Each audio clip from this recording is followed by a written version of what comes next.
Assalamualaikum dan selamat sejahtera. Selamat Hari Raya dan maaf zahir batin saya ucapkan kepada semua pelajar-pelajar saya dari N1, L3 dan K1. Semoga semuanya beroleh hikmah dan barakah di bulan Syawal yang mulia ini. There's nothing wrong with the video. Saya memang sengaja tak masukkan webcam. I hope that you can pay attention to the voice of mine. Good luck. That has started. Tapi sebelum tu saya perlu stopkan lagu raya ini untuk memastikan kita semua tidak terbawa-bawa mood hari raya.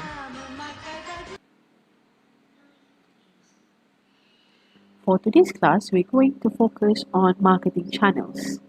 Disebabkan saya tidak menggunakan webcam dan awak tak nampak muka saya akan menggunakan Microsoft Word to demonstrate the important points for this chapter. These are the important points for this chapter. First, marketing channel. Second, channel members. Third, marketing logistics and integrated supply chain management. For all these points, there will be another point that you have to understand. So we will start with marketing channel. For marketing channel, you have to understand the definition of marketing channel. So let us go to the slide for definition of marketing channel. Marketing channel juga sinonim dengan distribution channel. So marketing channel merupakan satu saluran atau tempat yang terdiri daripada beberapa organisasi yang bertanggungjawab untuk memastikan produk atau servis adalah available untuk digunakan dan dibeli oleh consumer. Jadi siapakah organisasi yang bertanggungjawab untuk memastikan produk atau servis ini boleh digunakan dan dibeli oleh consumer? Mereka ialah manufacturers, suppliers, distributors, sellers, dan many other parties that are responsible for that. Cuma setiap organisasi berkemungkinan mempunyai marketing channel yang berbeza kerana some of the company they prefer to use retailers in order for them to reach the customer.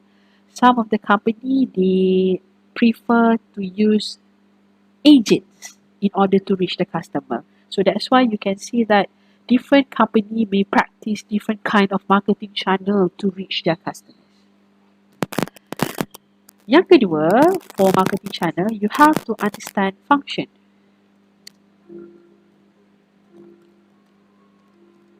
Functions. Jadi, fungsi sesuatu, marketing channel, merupakan what are the value that they can add.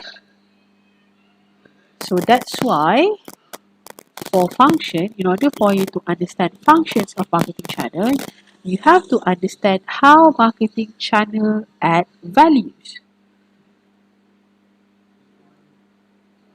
Jadi, bagaimana mereka add value? Okay, they transform the assortment of product into assortments wanted by consumer. Jadi, you have to understand that apabila manufacturer produce sesuatu barang, mereka produce dan mereka jual. Okay, jadi channel members, okay, itu sebab itu pula selepas awak dah faham definition, okay, saya terpaksa skip sikit function tadi dan pergi pada channel members sebab kalau awak tak faham channel members, it's a little bit hard for me to explain to you about the functions of marketing channel. Jadi kena faham dulu channel members tu apa. Okay? Kalau tadi saya kata marketing channel tu merupakan saluran ataupun tempat di mana adanya organisasi yang bertanggungjawab untuk memastikan produk atau servis available in the market. Channel members merupakan members ataupun dalam bahasa Melayunya ialah apa bahasa Melayu? Members apa? Members bahasa Melayu. ahli, sorry. Okey, jadi ahli-ahli yang ada dalam sesuatu channel tu. Okey, kalau tadi saya juga ada sebut suppliers, saya ada sebut manufacturers, sebab mereka adalah orang-orang yang ada dalam channel. Okey, dalam satu tempat tu channel, okey, saluran tu, okey, dalam satu itu tempat tu adalah marketing channel. But the members, ahli-ahli mereka ialah seperti manufacturers, suppliers, distributors, resellers, okay. Jadi mereka adalah channel members. Definition saya letak kat sini. Jadi dalam marketing channel ada channel members. Cuma different company, seperti yang saya pergi tahu sebelum ni, different company may have different kind of marketing channel and different channel members that they think are important for them. Jadi awak kena faham benda ni dulu. Sebab dalam 4P ada 4. Kata pun 4Ps. Okay. Produk kita dah belajar. Kita juga dah belajar price. Minggu lepas kita belajar. Kita juga dah belajar tentang promotion tak belajar lagi. Promotion kita akan belajar selepas ini. Okay. Untuk hari ini, for today's class, place. Jadi place tu bukan setakat di mana awak nak jual. Dekat kedai ke, awak nak jual dekat shopping center ke, awak nak jual dekat... Student selalu akan gunakan perkataan dia nak jual dekat bandar, nak jual dekat luar bandar. Dia nak jual dekat tepi jalan, dia nak jual dekat airport, dia nak jual, okay, dia nak jual di mana. But please also include points about marketing channel. How do you want to make sure that your product from manufacturer can go to the consumer? That is the most important thing about place. Okay, jadi dia macam the flow of the product. Flow, okay, dia punya pergerakan dia daripada manufacturer sampai pada consumer. Itulah place, tempat. Okay, that's why some of the company, they will sell by using internet channel. Okay, that is one of the distribution channel that you can use in order for you to reach your customer. Dan awak perlu faham that is the bila saya kata internet, that is one of the most important channel now. Why? Because physical store tak boleh buka. Jadi bila physical store tak boleh buka, apa je lagi cara yang ada? Caranya ialah dengan ada channel menggunakan internet channel. So that's why these are the things that you can consider.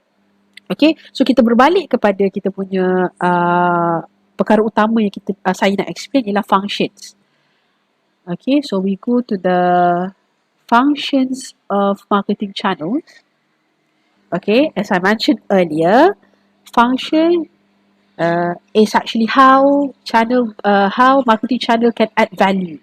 So marketing channel cannot add value. The one that can add value is the channel members. Orang-orang yang terlibat tu tadi, okay? So how they are able to add value? Transform the assortment of product into assortments wanted by consumer. Jadi bila manufacturer tu tadi, dia menghasilkan satu produk, mereka akan jual produk tu, jadi reseller akan beli, dan reseller, wholesaler akan beli, ataupun distributor akan beli. So there are many parties that will buy the product from the manufacturer. Jadi saya ambil satu contoh wholesaler. Wholesaler dia akan ambil produk daripada manufacturer tu tadi, dia akan packagekan dalam bentuk yang consumer nak. Dia akan packagekan dalam, mungkin dia letak dalam satu box. Berapa banyak, takkanlah customer nak beli sampai satu carton yang besar tu kan. Jadi dia akan buat dalam package yang kecil-kecil. Because that is the product that they want, the quantity of the product that they want. So channel members, how they can add value by transforming the assortment of product into assortment wanted by the consumer. Consumer tak nak sampai satu carton besar. Dia nak dalam kuantiti yang mereka perlukan untuk kegunaan seharian. Yang kedua, bridge the major time, place and possession gaps that separate goods and service from user. So bila kita kata bridge the major time, place and possession gap, okay, they are actually helping the retailer, or they are helping the manufacturer to make sure that user tu tak ada masalah untuk mendapatkan barang tu pada waktu yang mereka mahu. Okay, so yang seterusnya, saya just nak bagi awak nampak benda ni. Okay, manufacturer boleh terus pada customer, no problem.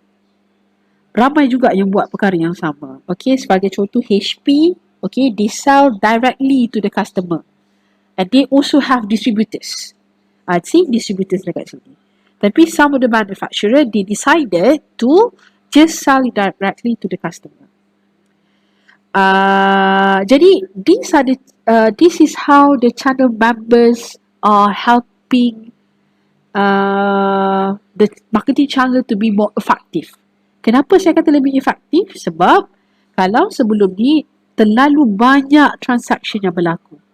Okay, manufacturer dia perlu melakukan banyak transaksi. However, bila ada distributor, only one distributor can help the manufacturer to go to many customers. So that's how channel members are able to add value to the marketing channel. Add value to the organization to make sure that they are able to reach the customer. Jadi ini adalah lebih spesifik lagi, okay? They are able to add value by information, promotion, contact, matching, negotiation, physical distribution, financing, risk-taking. Okay, for information, you have to know that suppliers will provide information to the customer.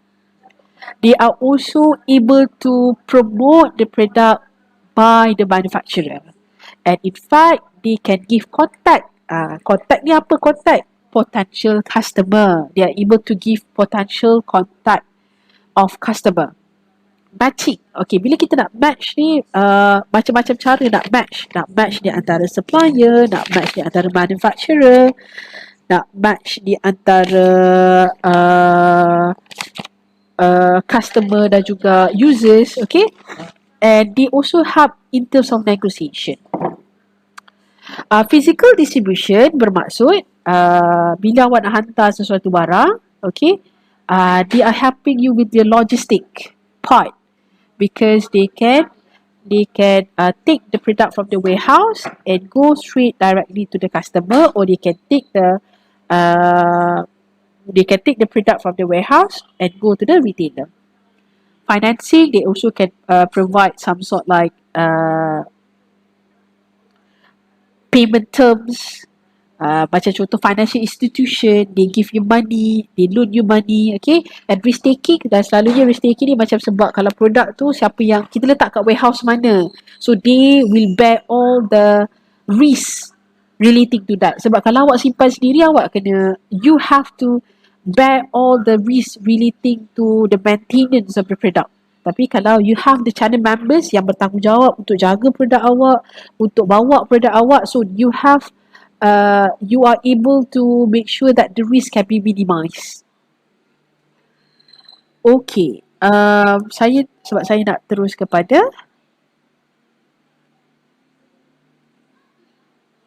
channel members. Okay, so for marketing channel, untuk definition and functions satu, I think it's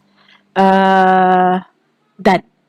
For channel members, I already tell you that the definition secara kasar saja. Okay, so now we are going to how they interact and organize. Okay, saya letak sini interact, organize. Saya geram betul lah kalau dia tak sama pattern. Okay, so you have to know that when you are inside marketing channel, when the channel members inside the marketing channel, they have to interact. They have to interact to each other to make sure that they are able to reach the customers. Sebab the ultimate goal is to make sure that customer buy your product and you get the profit and sales. So when you interact with each other, kalau adik-beradik kat rumah pun, kalau bila kita interact antara satu sama lain, duduk dalam satu bilik yang sama, duduk dalam satu rumah yang sama, kita boleh bergaduh. The same thing with the channel members, they can be some sort like conflicts can happen among the channel members. Okay, so interact tadi tu, when they interact, they can face conflicts. So Konflik tu tadi akan astagfirullahaladzim. Okay, these conflicts kita ada vertical and horizontal. Jadi vertical memanjang, horizontal menepi. Ada ke menepi? For vertical conflict, I would like you to see this diagram. Channel 1, channel 2, channel 3. Vertical conflict is conflict between different levels at the same channel. Producer is not at the same level as consumer. Producer is not at the same level as retailer and consumer. Producer is not at the same level as wholesaler, retailer and consumer. Overall, I would like to say that semua orang berada di tempat ataupun level yang berbeza. Oleh itu, vertical conflict can happen between them. Producer can have conflict with retailer, producer can have conflict with wholesaler. Contoh yang saya nak berikan ialah McDonald's. McDonald's, they have their own headquarters and they also have over 3,000 franchise all over the world. Jika terdapat salah satu daripada franchise ini yang melakukan perkara yang menyebabkan customer menjadi marah atau tidak berpuas hati, that definitely will affect the producer. That is vertical conflict. Konflik yang berlaku between different level of customer member. The other one is horizontal conflict. Horizontal conflict is conflict among firms at the same level, at the same channel. Jadi, kita ambil satu channel. Saya tak boleh nak buat dekat sini. Saya buat dekat sini. Okay. Saya letakkan shape. Satu. Saya letakkan another shape here.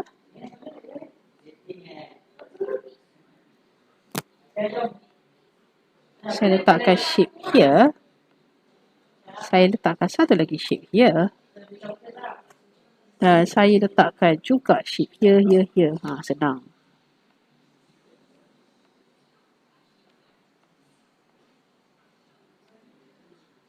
Dan saya letakkan pointing. Copy.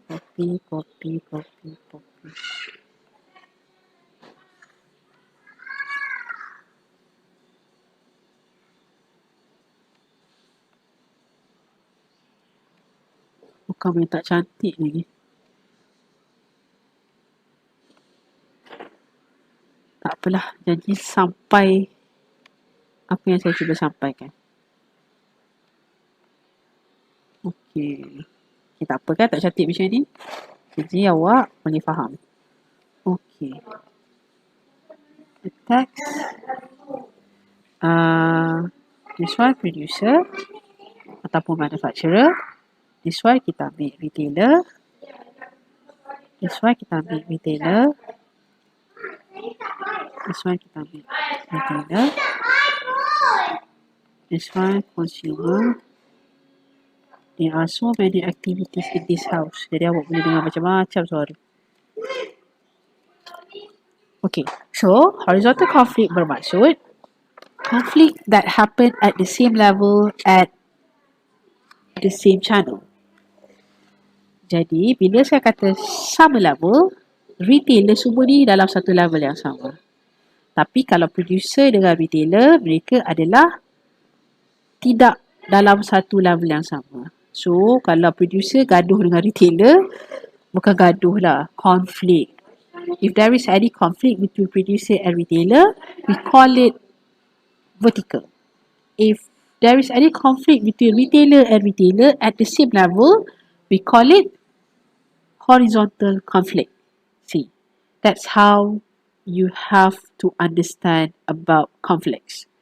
Jadi, kalau producer tadi, apa-apa je yang retailer buat tadi akan affect pada producer, ialah sebab producer yang hasilkan kan, hasilkan sesuatu. So, if retailer did something wrong, So the producer will face the consequences.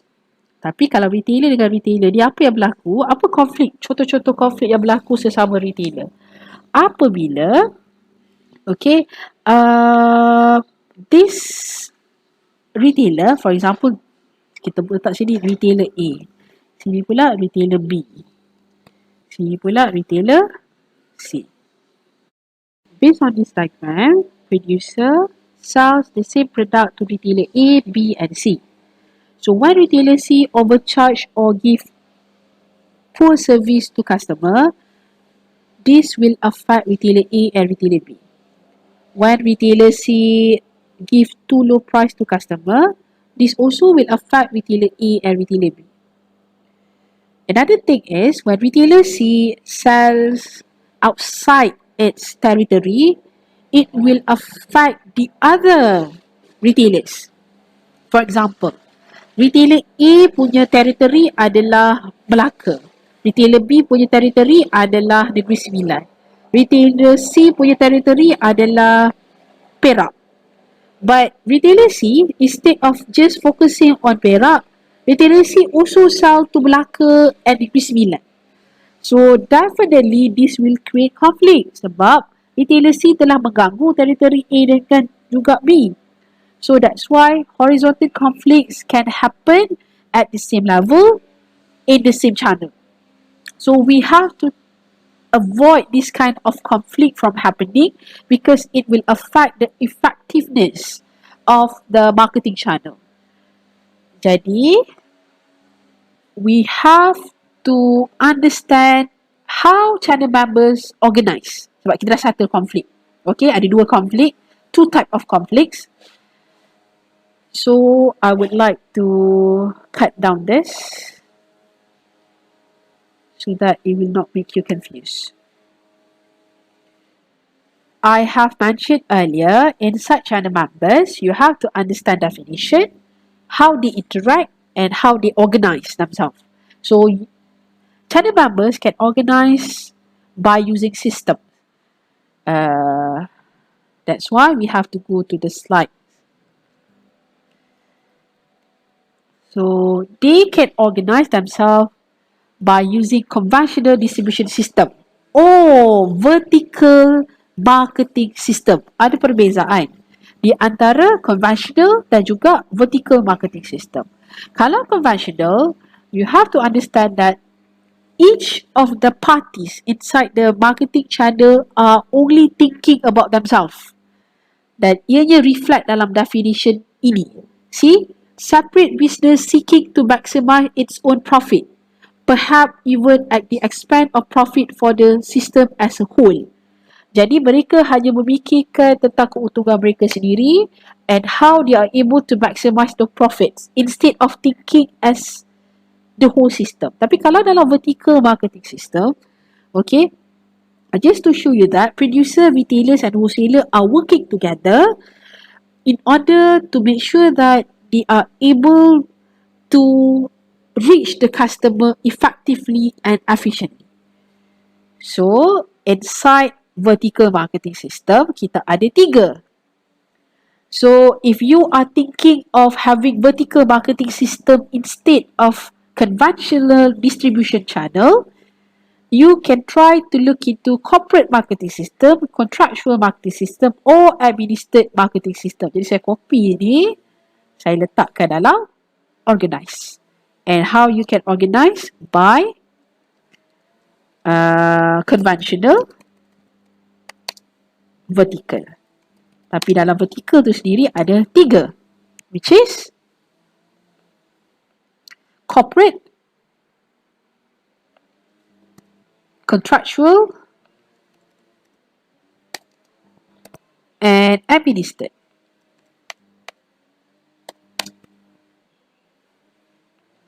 Okay. Corporate vertical marketing system concerned with single ownership.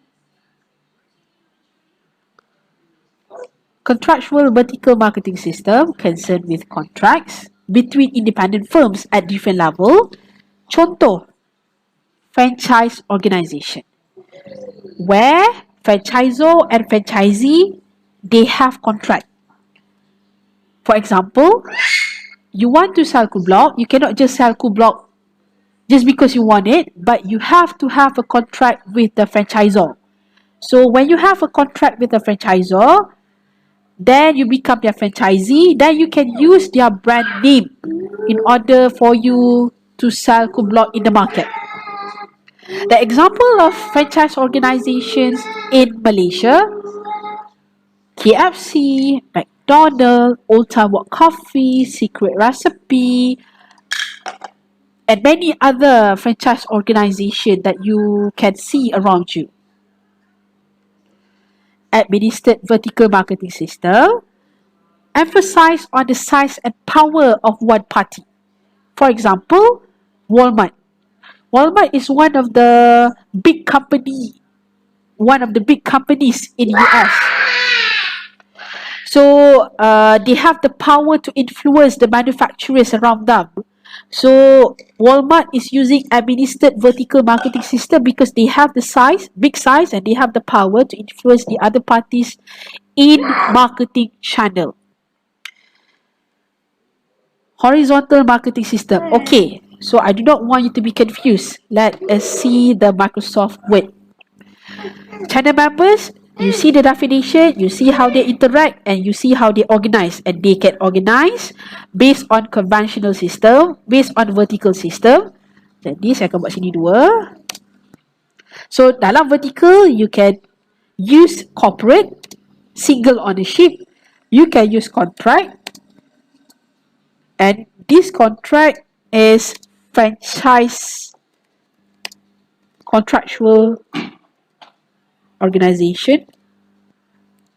And you can also use administered marketing system, which is based on size and power. Okay, and the channel members also can organize based on horizontal marketing system. So we put here horizontal. So horizontal marketing system is where companies at the same level are working together to follow new marketing opportunity. For example, gas station, they have McDonald's inside them. So beside of just selling the product or services of gas station, and then they have product macam awak tengok dekat Shell ke kat mana-mana kan, they have their own products, and they have the national brands inside their organization, and they can also have McDonald's at the gas station. Besides that, even Walmart, they have McDonald's inside the store because they can work together to sell their product. Sebab Walmart ni dia punya dia lebih kepada menjual barang-barang yang harga murah. Okay, selain daripada itu, they also have McDonald's because they know that people, when they go to the shopping center, they also would like to get something to eat. Okay, so they are working together. Two parties at the same level working together to follow or to get a new marketing opportunity. Okay, and you have to know that sometimes you can always consider of combining two or more marketing channel in order to reach one or more customer segments. That is called multi-channel distribution system. So, tak semestinya awak kena ikut satu saja bentuk marketing channel. Okay, saya nak tunjuk dengan awak this one.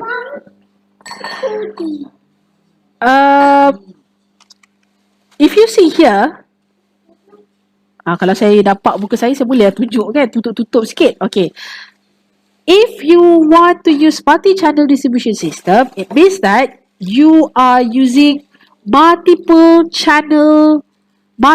marketing channel to reach multiple consumer segment. Kalau awak kata awak ada satu saja marketing channel, okay, ni awak dapat consumer segment satu ni, dia cuba guna katalog, phone, online, mobile. So if you just use one channel, awak cuba guna katalog, phone, online, mobile. Tapi when you decided to go for multi-channel, means that you are using multiple channel. So you do not just use katalog, phone, online, and mobile. You can also use retailer. And you can also use distributors and dealers, or you can use personal selling, which is Salesforce.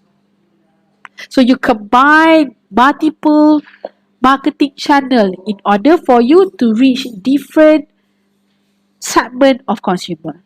Because if you see here, some of the consumer, you cannot reach them by or through physical store.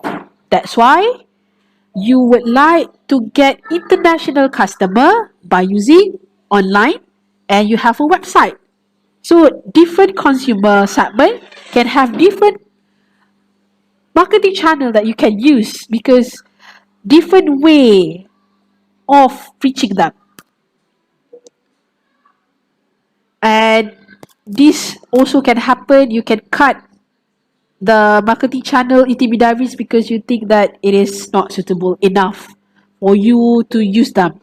Okay, jadi saya nak pergi balik dekat sini, marketing channel tadi saya nak letak dia dekat dalam nombor 4. So you can organize the channel members by using multi-channel distribution. Settle. The last part of channel members is this one. Select, manage, motivate, and evaluate channel members. In order for the organization to get effective and efficient marketing channel, they can consider to select, manage, motivate, and evaluate its channel members. However, the most important thing is the organization needs to decide on the appropriate marketing channel. Yelah, sebelum kita nak pilih ahli-ahlinya, kita perlulah memilih saluran ataupun tempatnya terlebih dahulu. So that's why we have to go to the decision relating to marketing channel. This one. Sebelum saya terlupa, saya nak letak di depan.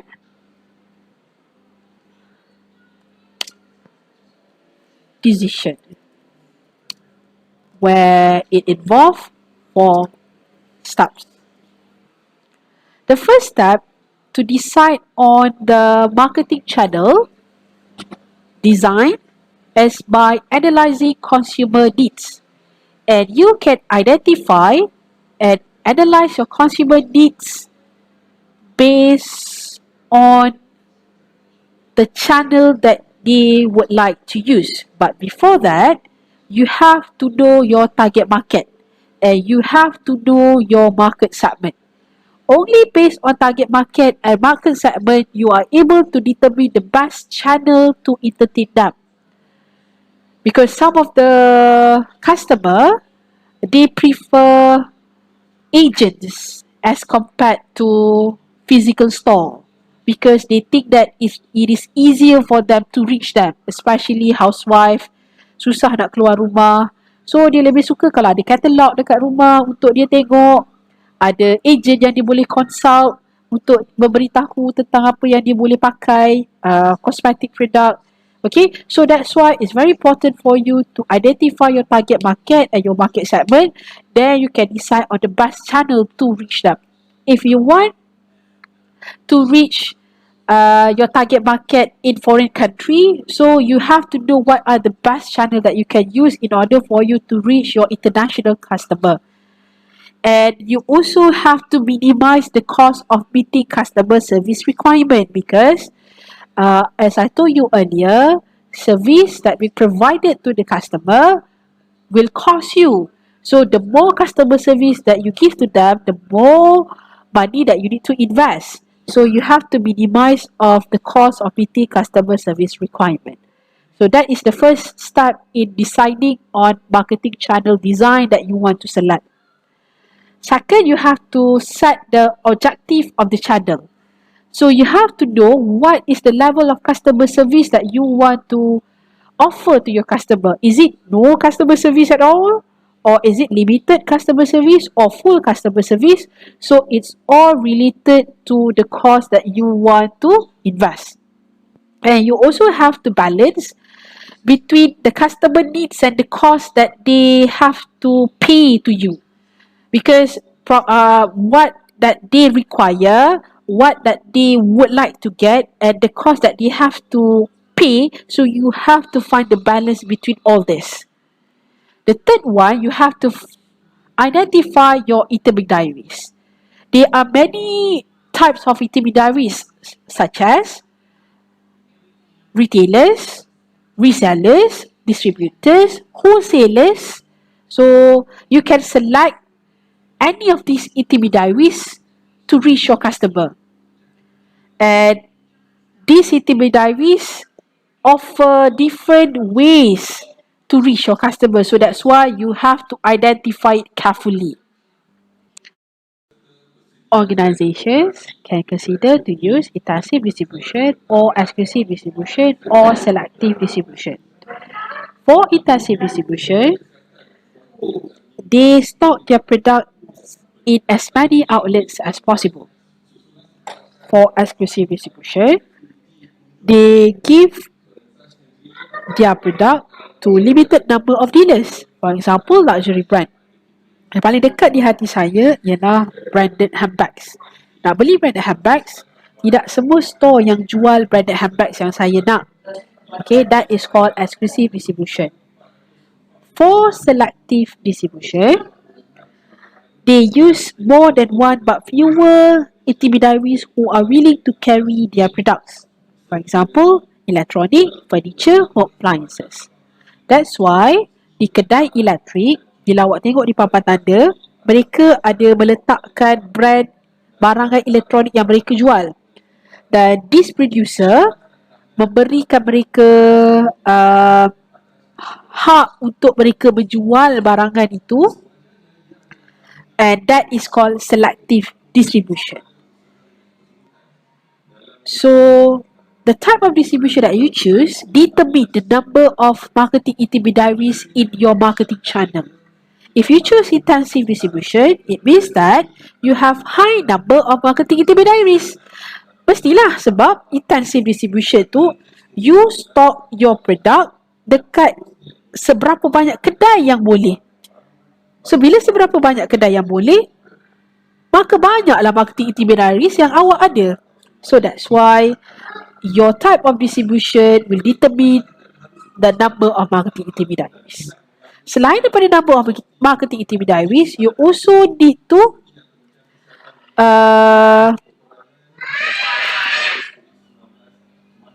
identify the responsibility of the channel members. And normally, they will agree open the price,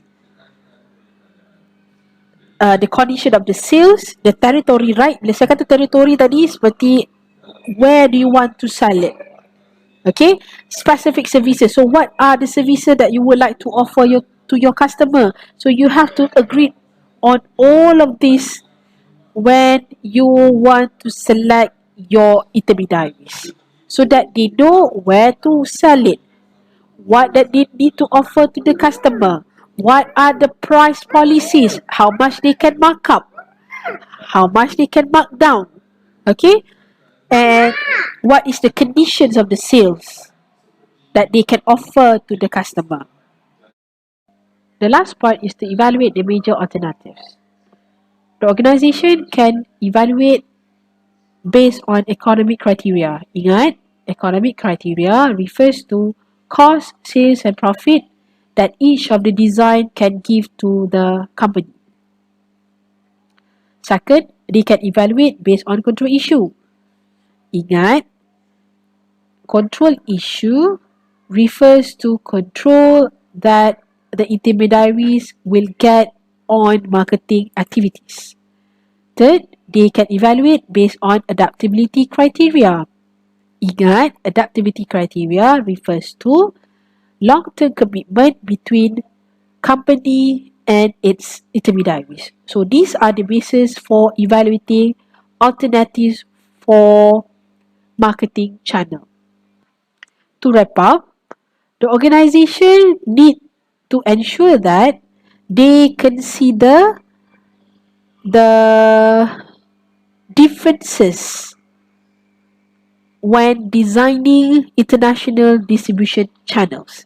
And these differences is because of the rules and regulation, economic, and many other things relating to each of the country that they are trying to invest. Dan yang terakhir sekali adalah marketing, logistics and supply chain management. Once again, instead of kita tengok satu persatu slide yang ada, I would like to wrap up everything. This chapter is concerned with logistic and supply chain. Kerana untuk memastikan barangan itu available kepada pengguna, ianya adalah penting untuk memastikan flow of the product from producer to consumer is exists. And it can only exist when logistic is happening. Kita perlu move produk daripada producer pergi kepada intermediaries, pergi kepada consumer. So it's all involve logistic. And not to forget supply chain management. Because supply chain management is concerned with, ni saya nak suruh awak tengok, managing upstream and downstream value-added flows of materials, final goods and related information among suppliers, the company, resellers and final consumers. So, bila benda ni berlaku, apabila ada flow of materials, final goods and related information, so this help to make sure that the customer is able to get the product when they needs it. I think that's all that I would like to touch. Thank you very much. See you. Bye-bye.